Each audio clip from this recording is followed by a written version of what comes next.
जय हिंद बच्चों। जनरली कोई भी हम एग्जाम का प्रिपरेशन करते हैं तो सबसे पहले हमारे दिमाग में आता है कि इस एग्जाम में कितने मार्क्स पे सिलेक्शन होता है।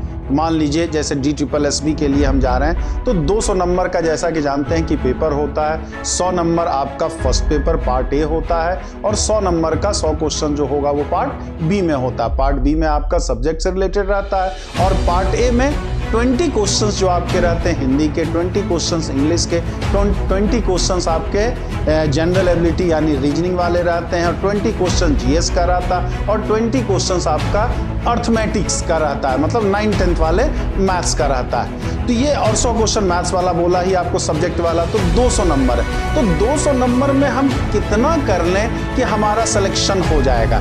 तो देखिए फैक्ट बात तो ये है, कुछ बुरा लगे तो आप क्षमा करेंगे, फैक्ट बात तो ये है, ये तो सोचना तो नहीं चाहिए, लेकिन मानव स्वभाव है हमारा कि हम कर्म करने से पहले फल की चिंता करने लग जाते हैं। इस सोच में हम ज़्यादा डूब जाते हैं कितना हम कर लें। तो प्रयास तो आपको पूरे पे करना है, लेकिन फिर भी अगर ये जानना चाहते हैं कि कितने नंबर पे हमारा सिलेक्शन होता है तो देखिए चूंकि निगेटिव मार्किंग है और बहुत कम टाइम में 200 क्वेश्चन सॉल्व करना रहता है, तो ना चाहते हुए भी आपको पेपर में मैक्सिमम क्वेश्चंस तो मीडियम लेवल का रहता है, एवरेज रहता है या बिलो एवरेज रहता है, लेकिन कुछ क्वेश्चन जाल फंसाने के लिए रहता है कि दिखने में बड़ा लेंदी रहेगा, आपको उलझा देगा आपको। तो इस वजह से मेरिट बहुत ज्यादा नहीं जाती है, आप DSSB यानी एग्जाम लेने वाले के जाल में आप फंस जाते हैं। तो इन जनरल अगर पहले देखा जाए तो 200 नंबर में मिनिमम कट ऑफ तो इसका 40% है ही आपका। अगर जनरल से है तो 40% से कम मार्क्स है, तब तो आपका ऐसे भी सिलेक्शन नहीं होना।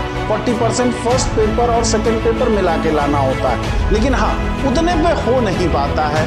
तो अगर हम बात करें तो अगर 55% के आसपास, मतलब 200 में अगर 110 से 120 नंबर अगर आपका आ जाता है तो DSSB में इन जनरल देखा गया है कि सिलेक्शन हो जाता है।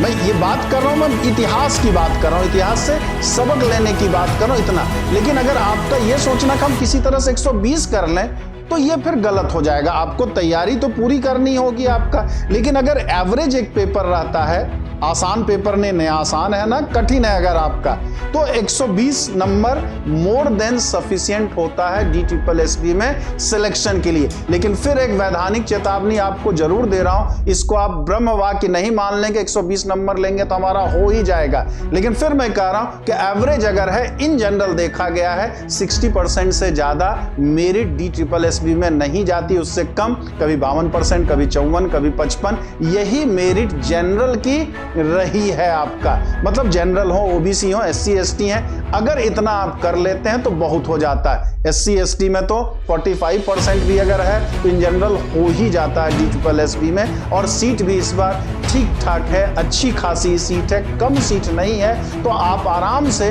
इतना तो पहले अपना जरूर बनाइए कि 60% का कॉन्फिडेंस हो, उसके बाद हम जितना कर लें। अब ये 60% लाने के लिए आपको बैलेंस बना के चलना होगा, पेपर फर्स्ट में भी, पेपर सेकंड में भी। कभी कभी क्या होता है कि हम सब्जेक्ट पे ज्यादा फोकस कर देते हैं और सेकंड पेपर के पे कम ध्यान देते हैं, मतलब यानी फर्स्ट पेपर पे जो जनरल पेपर पार्ट ए होता है उस पर कम ध्यान देना होता। दोनों मिला के आपको 40% मार्क्स चाहिए होगा। इस बात का आप ध्यान रखेंगे, चाहे आप फर्स्ट पेपर का क्वेश्चन करें चाहे सेकेंड पेपर का क्वेश्चन करें। तो थोड़ा सा बैलेंस अगर आप बनाएंगे और प्लान वे में चलेंगे तो आराम से आप 55 to 60% मार्क्स इजिली आपका आ सकता है। बस उसके लिए प्रैक्टिस, प्लानिंग आपको अभी से करके चलनी होगी। जय हिंद।